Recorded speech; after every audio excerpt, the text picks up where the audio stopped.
Rebonjour, c'est votre frère Michel Abraham, votre serviteur dans le Seigneur. Nous allons enfin aborder plus précisément ce dont j'ai pu vous parler dans un short cette semaine, à savoir que la dîme, alors je parle bien de la dîme telle qu'on l'entend, telle qu'on la prêche dans les églises évangéliques en particulier, parce que je vous rappelle que dans d'autres églises on n'en parle pas, que c'est arrivé surtout à partir du XXe siècle qu'on a commencé à parler de ça, et la moitié du XXe siècle en particulier, n'a aucune raison d'être telle qu'elle est pratiquée dans la Nouvelle Alliance, aujourd'hui dans les églises des hommes. Le Seigneur m'en avait mis la pleine conviction en 2020. Je me suis laissé arracher cette conviction par des pasteurs que j'aime bien, mais qui, de toute bonne foi, en fait, parlent selon le formatage théologien qu'ils ont reçu. Les théologiens sont des gens extrêmement dangereux, malheureusement, parce que souvent, ils sont semblables aux docteurs de la loi, aux pharisiens, et parfois quelque chose leur échappe, il semblerait, au niveau de l'esprit de la parole, de la prophétie et de l'esprit de la prophétie. Et beaucoup de pharisiens n'aiment pas les choses nouvelles, or Dieu fait toutes choses nouvelles. Donc, il faut faire attention. L'esprit a encore beaucoup de choses à nous témoigner. Et puis, en fait, le Saint-Esprit m'a remis ça à cœur dernièrement. J'en ai discuté avec des frères et sœurs pour avoir un peu leur avis. Et certains m'ont dit ils ont reçu la même chose et que depuis qu'ils ont arrêté cela au commandement de Dieu, qui leur a dit arrête de gaspiller ton argent, ce que tu fais est inutile et tu pourrais faire bien mieux avec cet argent que tu donnes là ou là ou là. Waouh! Non seulement les choses se sont améliorées dans leur vie, mais ils sont de plus en plus en communion avec le Seigneur. Alors, on va lire pas mal l'Écriture, mais c'est important parce que justement, on va s'appuyer sur la parole, puisque la parole est la vérité. Donc, voilà. La dîme, en fait, ce ne sont pas les offrandes. Des offrandes, on peut en faire à quelqu'un qui est dans la rue, en faire à l'église, en faire ce que vous voulez, des offrandes. Offrir une partie de ce que vous avez, et attention, quelle est la pleine conviction qui vient de votre cœur de cette offrande. Si votre offrande n'a pas une conviction saine, elle ne va pas porter beaucoup de fruits dans votre vie par rapport à ce que Dieu va voir de votre offrande. D'autre part, êtes-vous en paix avant de faire des offrandes? Je vous rappelle que le Seigneur nous dit, si tu as une offrande et que tu te souviens que tu as quelque chose contre ton frère ou que ton frère a quelque chose contre toi, dépose d'abord ton offrande, réconcilie-toi avec lui et ensuite viens faire ton offrande. N'oublions jamais ça. On entend rarement des hommes de Dieu nous rappeler ça au moment de l'offrande. Ils sont trop avides de la recevoir. Bref. Donc en fait, ce qu'on pourrait appeler la dîme, entre guillemets, c'est-à-dire une partie de nos revenus qu'on destine pour faire du bien ou pour permettre un meilleur témoignage du Seigneur, etc. Elle prend son accomplissement dans la Nouvelle Alliance en chacun de nous qui sommes devenus le temple du Saint-Esprit. On va en reparler plus tard, mais vous le savez, je l'espère, c'est bien marqué dans Acte 17, que le Dieu que nous servons n'a pas besoin de temple fait de main d'homme, puisque en fait, il habite en nous. Et donc, pour faire du bien aux autres, favoriser le témoignage de Jésus, qui représente la vérité, dans notre environnement, et donc de garder une partie de l'argent que nous pouvons recevoir grâce à nos salaires ou des bénéfices si vous avez une entreprise ou je ne sais quoi d'autre, pour les consacrer à de bonnes œuvres qui seront le témoignage de celui qui vit en nous et dont nous sommes le reflet, donc dans notre environnement. Aider d'autres personnes justement à pouvoir vivre correctement et décemment. Faire du bien aussi à tes ennemis, afin d'être parfait comme ton Père est parfait et il fait pleuvoir sur les bons et les méchants. Car si on salue seulement les enfants de Dieu, Quel mérite avons-nous? C'est pas moi qui le dis, c'est le Seigneur dans sa parole. On va commencer par Luc 11, 39. J'ai utilisé la version Summer. Le Seigneur lui dit alors, vous, pharisiens, vous nettoyez soigneusement l'extérieur de vos coupes et de vos plats, mais à l'intérieur, vous êtes remplis du désir de voler et plein de méchanceté.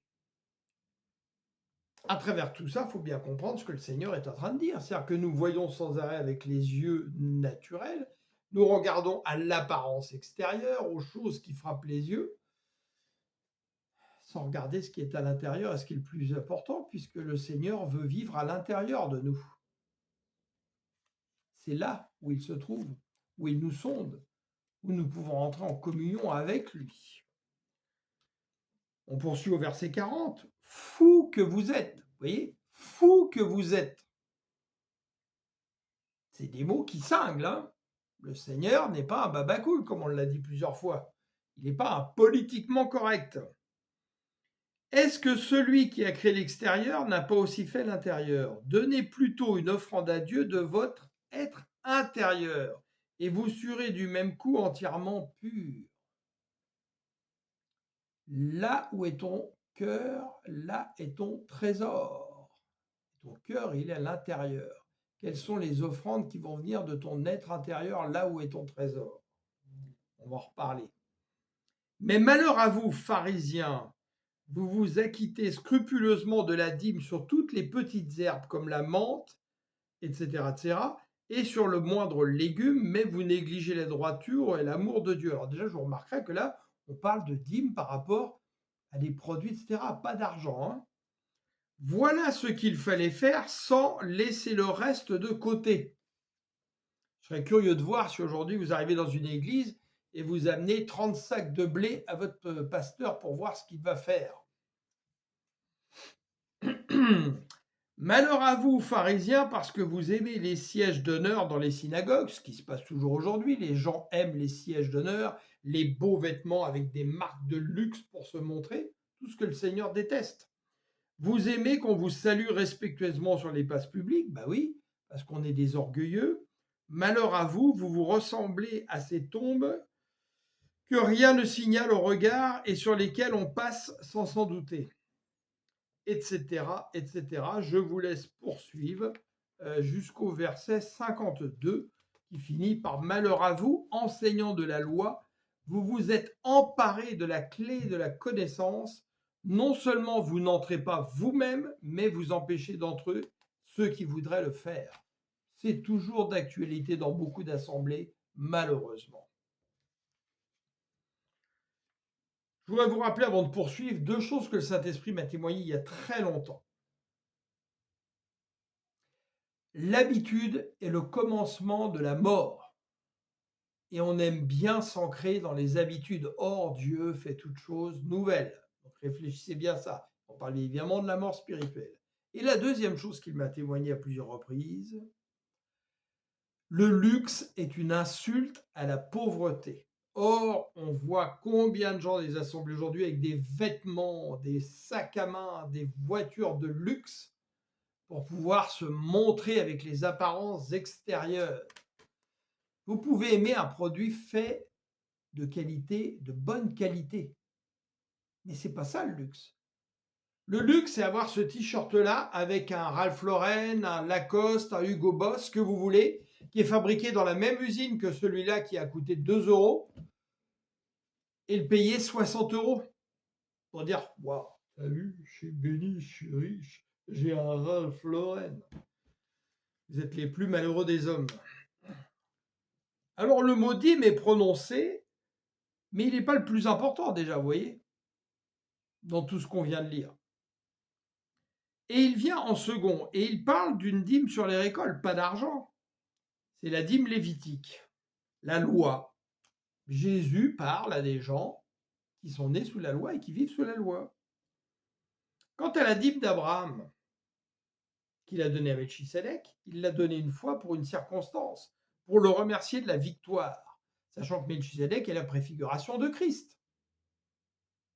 Pour Jacob, c'est pareil, s'il l'a donné une fois, rien n'est marqué dans la Bible qu'il a redonné plusieurs fois la dîme de Jacob, c'est faux. Toi en Christ, par la miséricorde de Dieu et sa grâce, par le sacrifice de notre Seigneur, tu as reçu la victoire en Christ. La Bible ne dit-elle pas, pardon, nous sommes plus que vainqueurs en Christ. Alors qu'est-ce qu'on va faire comme Abraham pour rendre une partie par rapport à cette victoire? On va faire bien plus que la dîme. On va donner notre cœur à Jésus. On va demander à ce qu'il habite en nous. On lui donne les clés de notre maison. On lui donne tout, tout lui appartient. Et lui encore par sa bonté, il va continuer de nous donner des choses régulièrement. Waouh! Et dans ce qui va être donné par ton salaire ou tes bénéfices, étant devenu le temple du Saint-Esprit, le reflet de Christ comme ambassadeur sur la terre, eh bien, garde une partie de tes ressources pour donner avec joie et pleine conviction de ton cœur pour ceux qui sont dans le besoin et favoriser des projets qui peuvent aider les personnes à vivre dignement. Le vrai témoignage de Christ est de la bonne nouvelle aussi. Favorisez cela. Mais je dis bien le vrai témoignage de Christ est de la bonne nouvelle. Si tu as tout donné dans des églises, comme je le vois malheureusement aujourd'hui, où des gens se sont ruinés avec des dîmes, ils n'ont même plus à manger, même pas de quoi donner à leur voisin qui frappe à la porte qui a faim. Dieu te regarde comme un insensé. Tes bonnes œuvres seront un témoignage devant les hommes, avec ce que tu peux garder d'une fruit de ton travail pour faire de bonnes œuvres qui rendent témoignage de celui en qui tu as cru et où tu es le reflet de celui que tu as cru sur la terre. La Bible en parle. Alors, on va lire une partie d'Hébreu, mais je vous conseille vraiment de méditer tout Hébreu d'une manière générale, et en particulier d'Hébreu 7 à Hébreu 10. Donc là, on va commencer par Hébreu 7. Ce Melchisédek était, selon l'Écriture, roi de Salem et prêtre du Dieu Très-Haut. C'est lui qui a rencontré et qui l'a béni. Et c'est à lui qu'Abraham a donné le 10e de tout son butin. Tout d'abord, le nom de Melchisédek signifie roi de justice. Ça vous rappelle quelqu'un?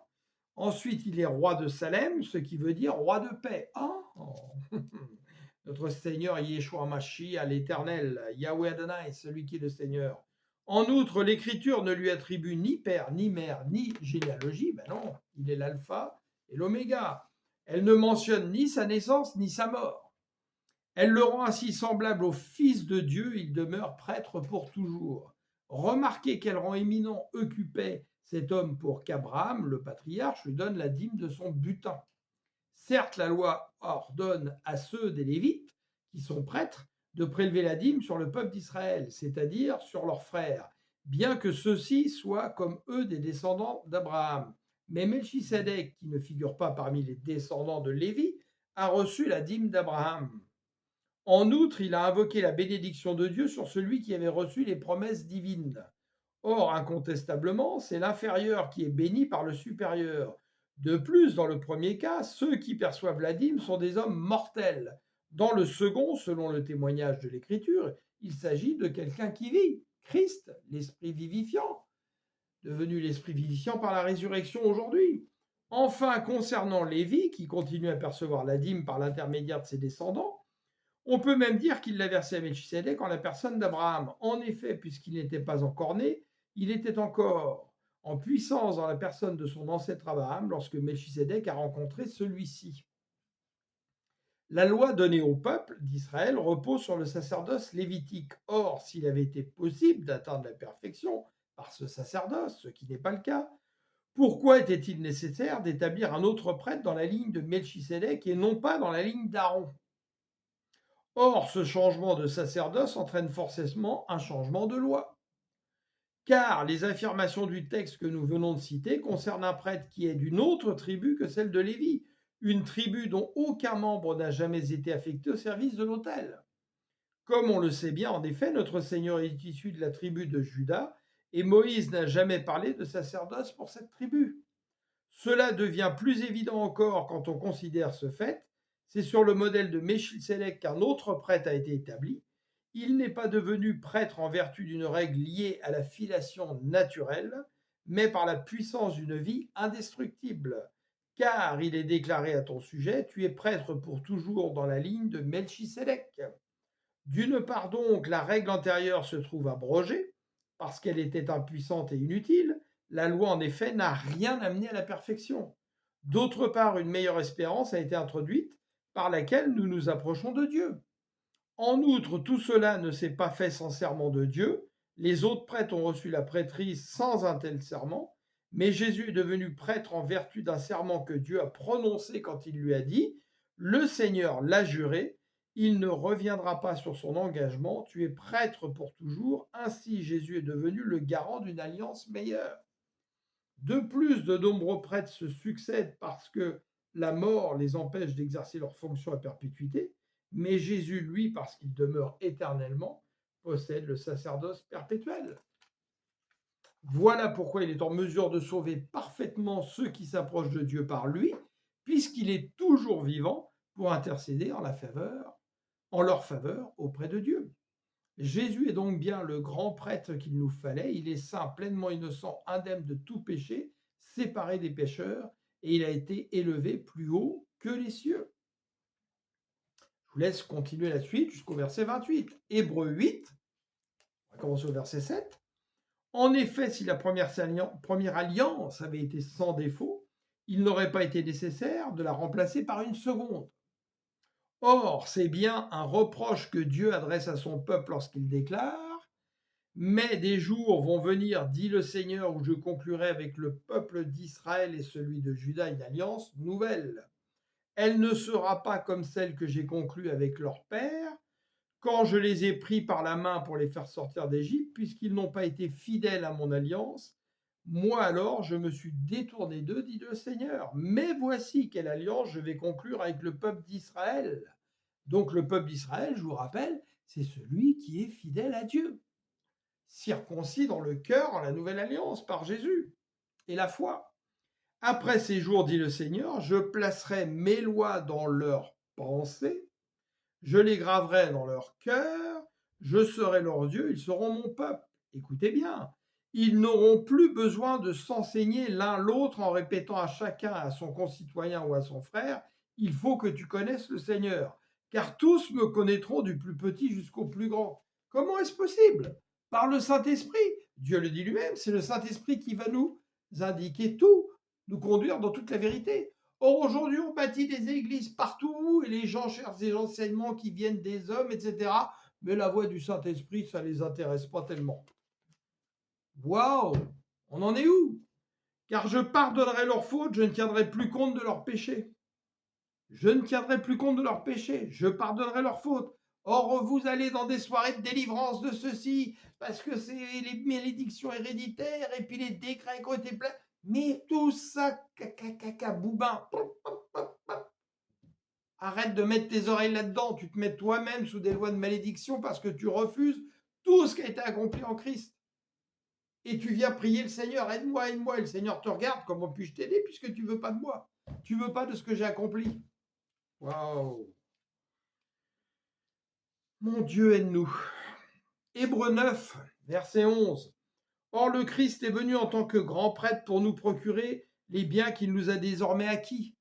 Il a traversé un tabernacle plus grand et plus parfait que le sanctuaire terrestre, un tabernacle qui n'a pas été construit par des mains humaines. Acte 17 le dit également et encore ailleurs, c'est-à-dire qui n'appartient pas à ce monde créé, donc pas des églises, des cathédrales bâties par des hommes. Il a pénétré une fois pour toutes dans le sanctuaire. Il y a offert non le sang des boucs ou des veaux, mais son propre sang. Il nous a ainsi acquis au salut éternel. En effet, le sang des boucs et des taureaux et les cendres d'une vache que l'on répand sur des personnes rituellement impures leur rendent la pureté extérieure, mais le Christ s'est offert lui-même à Dieu sous la conduite de l'Esprit éternel comme une victime sans défaut. À combien plus forte raison, par conséquent, son sang purifiera-t-il notre conscience des œuvres qui mènent à la mort afin que nous le servions le Dieu vivant. Voilà pourquoi il est le médiateur d'une alliance nouvelle, afin que ceux qui sont appelés reçoivent l'héritage éternel que Dieu leur avait promis. car une mort est intervenue pour libérer de leur culpabilité les hommes qui avaient péché sous la première alliance. En effet, lorsqu'il est question de testament, il faut que la mort du testateur soit constatée, car un testament n'entre en vigueur qu'après le décès de celui qui l'a établi. Il est sans effet tant qu'il est en vie. C'est pourquoi la première alliance non plus n'est pas entrée en vigueur sans aspersion de sang. Et je vous rappelle que le Saint-Esprit m'a dit que nous étions des testamentaires. Le testamentaire, c'est celui qui est chargé de la bonne exécution du testament. Et ce testament, c'est le Nouveau Testament, la nouvelle alliance, la bonne nouvelle de Jésus.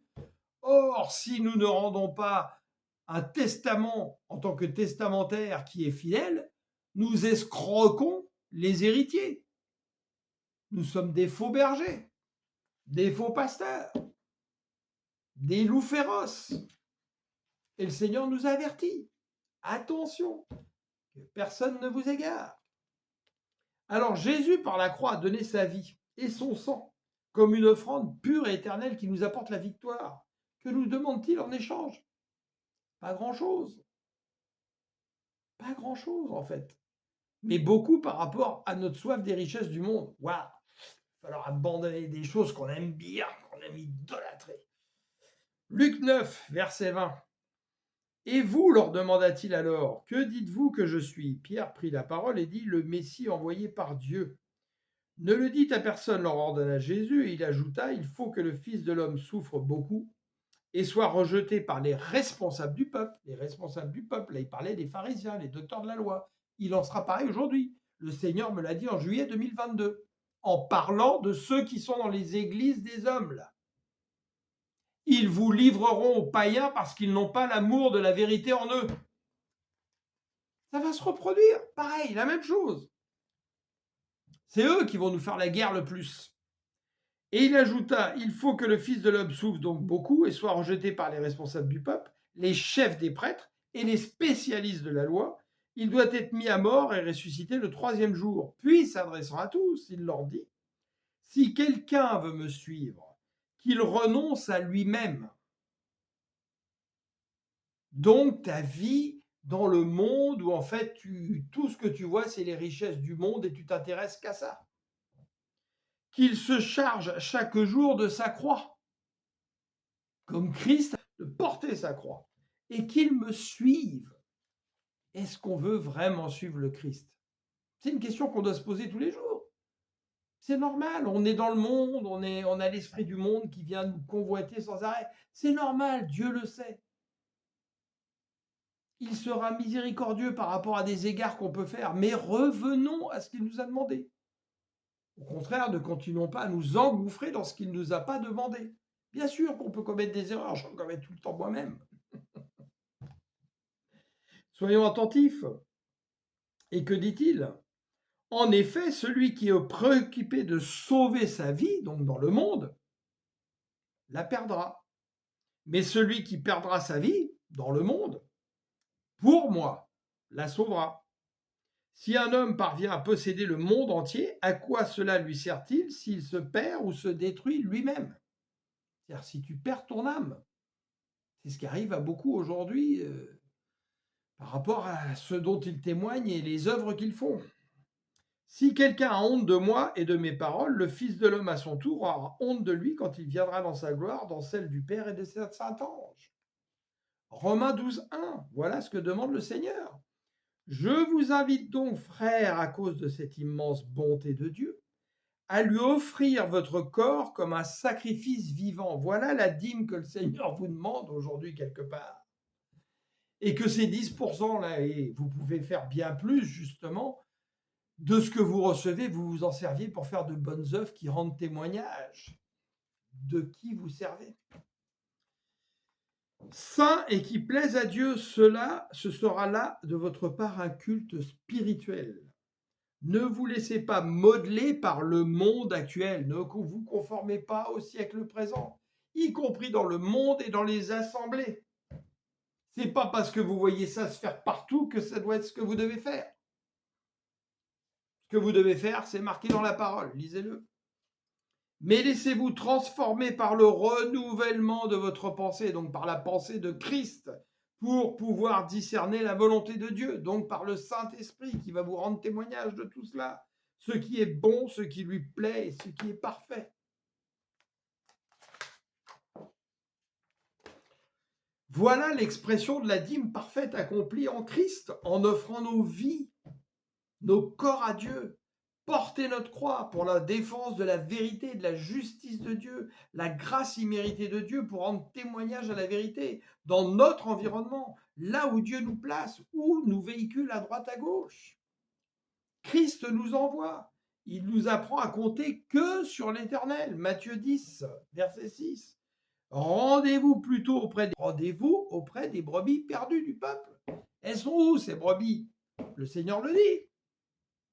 Elles ne sont pas dans l'enclos. Donc il y en a plein dans le monde, mais il y en a plein aussi malheureusement dans les églises des hommes parce qu'elles ne représentent pas beaucoup d'églises des hommes aujourd'hui, je suis désolé de le dire, mais elles ne représentent pas forcément l'église que Dieu voulait. Parce que l'église que Dieu veut, c'est un corps spirituel, informel, rattaché par des liens invisibles, par le Saint-Esprit qui nous rattache tous. Et vous n'avez pas besoin d'aller dans des églises des hommes. Quand je parle d'église, c'est vraiment église, les bâtiments consacrés, tatati, tatata. Vous pouvez vous réunir chez Pierre, chez Paul, aller faire votre culte en forêt, dans un champ où vous voulez, à la plage, etc. Mais qu'est-ce qui sortira de votre bouche? Quelle est la conviction? Quelle est la parole de votre témoignage? C'est ça qui compte le plus. Peu importe l'aspect du bâtiment, on en est aujourd'hui à bâtir des cathédrales, des églises qui coûtent des millions d'euros. Alors que cet argent pourrait servir à faire des tonnes de choses. My God, aide-nous Seigneur. Partout où vous passerez, annoncez que le règne des cieux est proche. Comment est-il proche? Par le Saint-Esprit qui peut vivre en vous. Guérissez les malades, ressuscitez les morts. Combien d'entre nous le font? Alors qu'on a tous le pouvoir de le faire. Hein. Rendez purs les lépreux, expulsez les démons. Idem. Vous avez reçu gratuitement, donné gratuitement. Or, dans les églises aujourd'hui, on ne donne plus gratuitement. On donne gratuitement déguisé. Donne une bonne offrande. Donne ta dîme. Ta portion d'alliance. My God. Ne mettez dans vos bourses ni or, ni argent, ni pièces de cuivre. N'emportez pas pour le voyage ni sac, ni tunique de rechange, ni sandales, ni bâton, car l'ouvrier mérite sa nourriture. Là, le Seigneur nous apprend à vivre par lui, qui nous donnera. Il passera par des hommes. Chaque fois que vous arriverez dans une ville ou un village, faites-vous indiquer quelqu'un de recommandable, un homme de paix, où le Seigneur a déjà commencé à travailler dans son cœur. Et restez chez lui jusqu'à votre départ dans la localité, en franchissant le seuil de la maison. Saluez ses occupants et dites que la paix soit avec vous, donc la paix du Seigneur. S'ils sont dignes, qu'elle repose sur eux, sinon qu'elle vous revienne. Si dans une maison ou dans une ville ou dans une assemblée, vous pouvez l'ajouter cette parole, c'est tout à fait vrai, parce que ces églises sont dans ces assemblées sont dans des villes, et ce sont des maisons. On ne veut pas vous recevoir ni écouter vos paroles. Quittez la maison, la ville en secouant la poussière de vos pieds. Vraiment, je vous l'assure, au jour du jugement, les villes de Sodome et de Gomorrhe seront traitées avec moins de rigueur que les habitants de ces lieux-là. 2 Corinthiens 9, 6. Rappelez-vous, semence parcimonieuse, maigre récolte, c'est-à-dire petite semence, petite récolte. Semence généreuse, moisson abondante. Mais là, on ne parle pas de donner de l'argent dans des assemblées, hein, mais autour de vous, dans votre environnement, là où vous semez, pour montrer votre générosité qui vient du cœur. Que chacun donne ce qu'il aura décidé en son cœur, sans regret ni contrainte, car Dieu aime celui qui donne avec joie. Il a aussi le pouvoir de vous combler de toutes sortes de bienfaits, ainsi vous aurez en tout temps et en toutes choses tout ce dont vous avez besoin, car votre Père sait avant vous ce dont vous avez besoin. Et il vous restera encore du superflu pour toutes sortes d'œuvres bonnes, toutes sortes d'œuvres bonnes. On va en reparler plus tard. Ainsi qu'il est écrit, on le voit donner largement aux indigents, donc aux gens qui n'ont peu de choses. Il en demeure pour toujours approuvé par Dieu, pardon. Celui qui fournit la semence au semeur et lui donne le pain dont il se nourrit, vous donnera aussi avec largesse toute la semence nécessaire et fera croître les fruits de votre générosité. Les fruits de votre générosité. Plus vous allez donner, plus vous allez recevoir pour être plus généreux et ainsi de suite. C'est un cercle vertueux. Ainsi, vous deviendrez riche de tous les biens et vous pourrez donner largement ce qui suscitera chez eux auxquels nous distribuerons vos dons de nombreuses prières de reconnaissance envers Dieu. En effet, le service de cette collecte a pour objet non seulement de pourvoir aux prières de reconnaissance envers Dieu. Par ce service, vous allez démontrer la réalité de votre engagement. Aussi, ces chrétiens, c'est marqué, mais pour moi, c'est plus ces enfants de Dieu, loueront-ils Dieu pour l'obéissance par laquelle s'exprime votre foi en la bonne nouvelle de Christ. Ils le loueront aussi par la largesse avec laquelle vous partagez vos biens avec eux et avec tous. Ils prieront pour vous, traduisant ainsi l'affection qu'ils vous portent à cause de la grâce surabondante que Dieu vous a accordée. Béni soit Dieu pour son don incomparable. Acte 2, 44. Tous les croyants vivaient unis entre eux et partageaient tout ce qu'ils possédaient.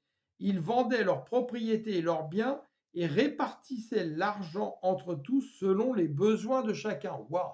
Vous voyez beaucoup d'assemblées faire ça aujourd'hui? Moi, j'en ai pas connu une seule jusqu'à date.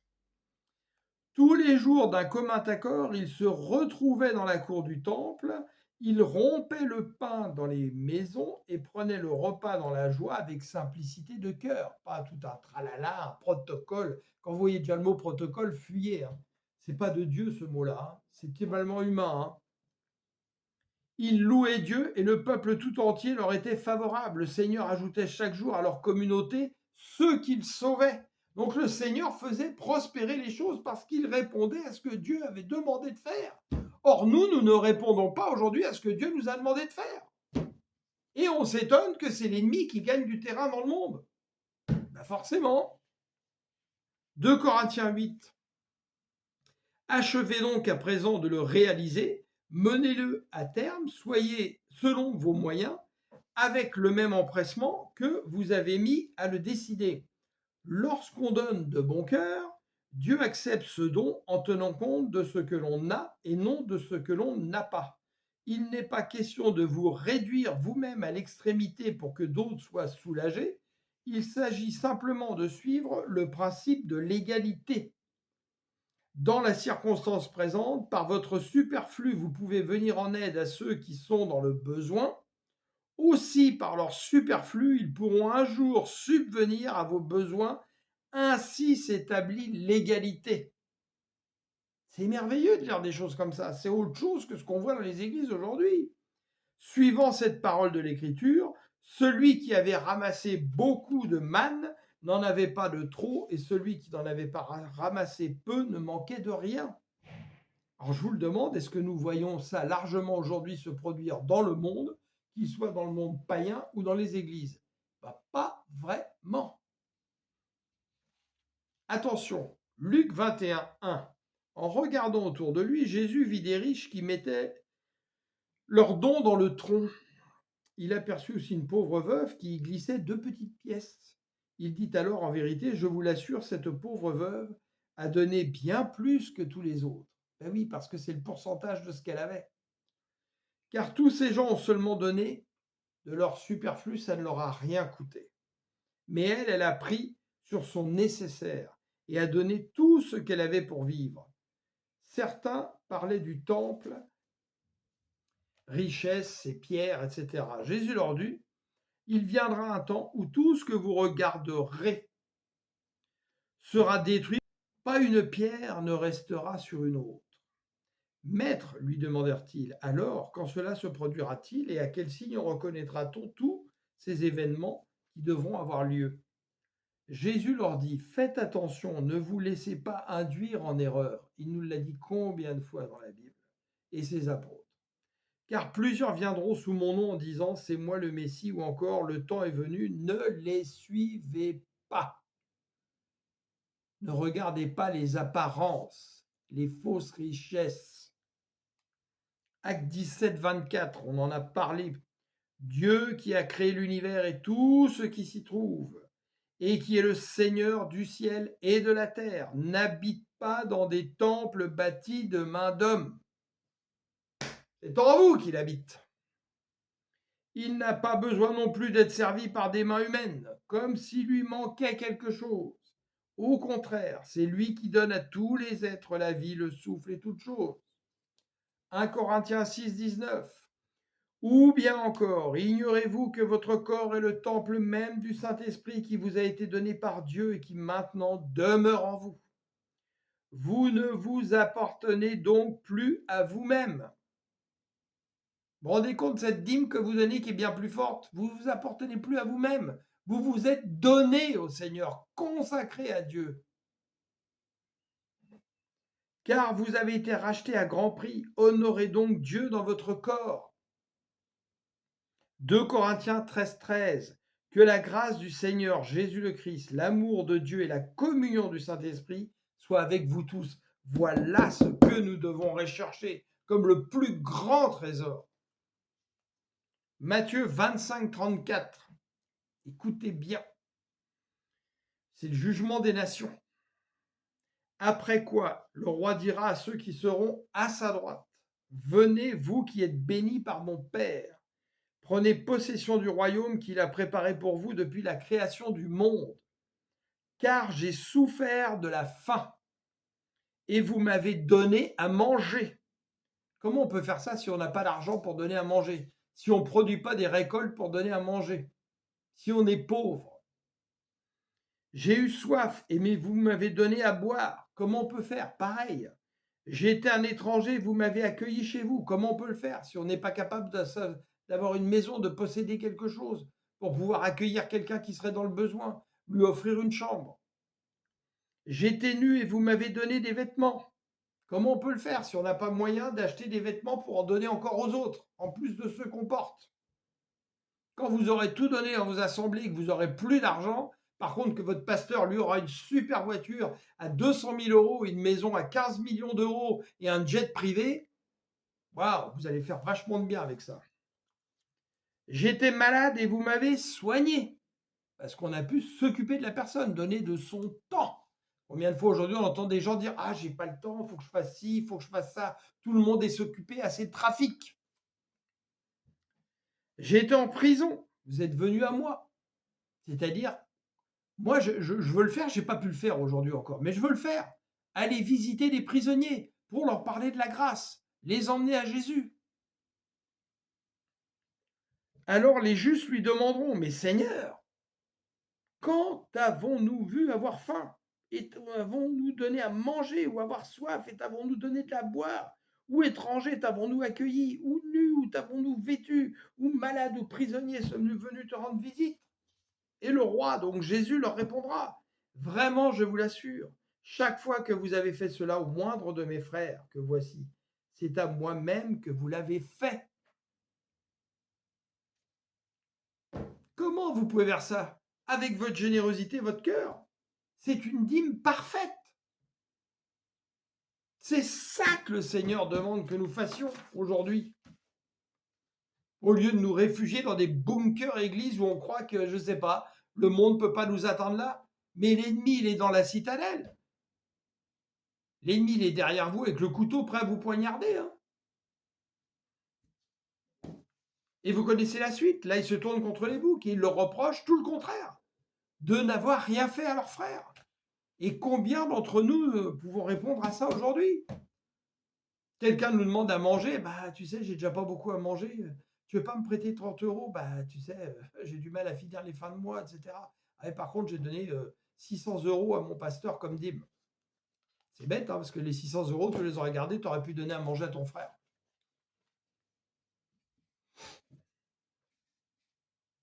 Donc là, quand le Seigneur va te reprocher tout ça, là, alors il leur répondra vraiment, je vous l'assure, chaque fois que vous n'avez pas fait cela au moindre de ceux que voici, c'est à moi que vous avez manqué de le faire. Tu vas répondre quoi, Jésus, à ce moment-là? Ah ouais, mais tu sais, depuis des années, j'ai donné au moins 20 000 euros à l'église du pasteur X. Jésus va te répondre quoi? Est-ce qu'il avait besoin de ça pour s'acheter sa mébarre, pour s'acheter sa maison avec 2 piscines et 3 jacuzzis? Il avait besoin de ça pour voyager en jet privé, où il pouvait évangéliser personne, parce qu'il était tout seul dans l'avion? Il avait besoin de ça pour bâtir une cathédrale, un temple de main-d'œuvre qui a coûté 28 millions d'euros, alors que je vous ai dit que j'habite pas dans des temples faits de main-d'œuvre? Et la liste pourrait être longue, hein, des reproches. Alors que ta voisine avait besoin d'or, elle avait besoin que tu lui donnes quelques pièces pour manger, ou que tu lui donnes la moitié d'un poulet. Mais tu pouvais pas, tu avais déjà du mal à t'acheter un poulet toi-même. Alors qu'avec ces 20 000 euros, tu aurais pu acheter un champ, donner du travail à des frères qui auraient pu commencer à le cultiver, prospérer, pour pouvoir encore donner davantage, créer une petite entreprise en économie circulaire qui permettrait aujourd'hui que des frères et sœurs aient du travail, etc., puissent manger à leur tour. Et j'en passe, les exemples, voilà, il y en a plein.